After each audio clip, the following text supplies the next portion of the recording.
જય શ્રી કૃષ્ણ.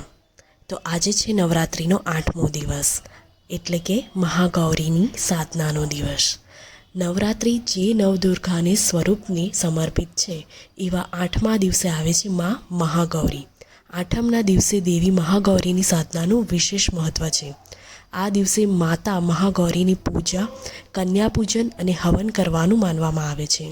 આ દિવસે દેવીના 8મા સ્વરૂપની ઉપાસનાથી સુખ, સમૃદ્ધિ અને પાપોમાંથી મુક્તિ મળે છે. નવરાત્રિમાં કરેલી ભક્તિ ઉપાસના તો અનેક પ્રકારે ફળદાયી નીવડે છે અને લાંબા સમય સુધી શુભ ફળ પ્રાપ્ત કરાવે છે. પણ આજે તો યોગ સોનામાં સુગંધ ભળે તેવો છે. મા ભગવતી દુર્ગાને સંપૂર્ણ જગતની સગુણ, નિર્ગુણ અને શક્તિઓનું સ્વરૂપ માનવામાં આવે છે.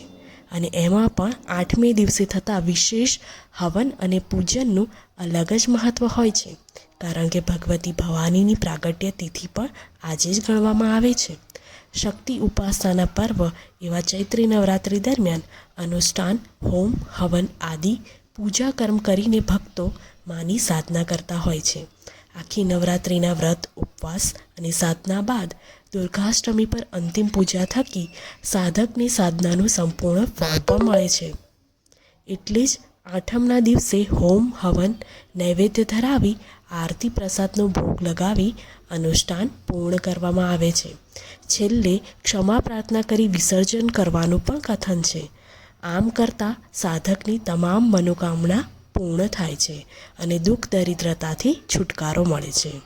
માના સ્વરૂપની સ્તુતિ કરવા માટેનો શ્લોક આ પ્રમાણે છે. શ્વેતે વૃષે સમારૂઢા શ્વેતાંબરધરા શુચિ મહાગૌરી શુભમ દધ્યા મહાદેવ પ્રમોદતા.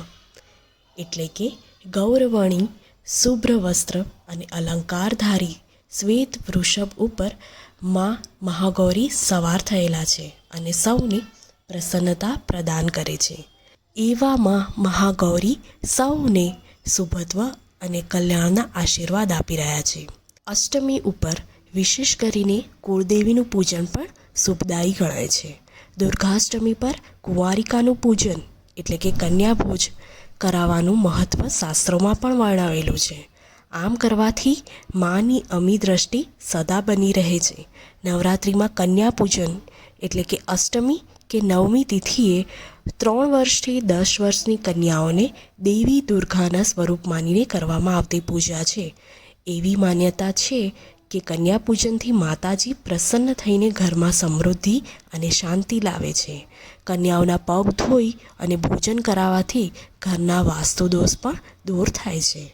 8મનું મહત્ત્વ એ વાતથી પણ સમજાશે કે જે કોઈ માના ભક્ત નવરાત્રિના 9 દિવસ સુધી માની નિયમિત આરાધના નથી કરી શકતા, તો માત્ર 8મ અથવા તો 9મના દિવસે પણ એક દિવસ માની આરાધના કરવાથી ભગવતી એવા 3 શક્તિ માં મહાકાળી, માં મહાલક્ષ્મી અને માં મહાસરસ્વતીના આશીર્વાદ પ્રાપ્ત થઈ શકે છે. તો આ જ પવિત્ર કથા વાર્તા સાંભળવા બદલ ખૂબ ખૂબ આભાર. જય શ્રી કૃષ્ણ.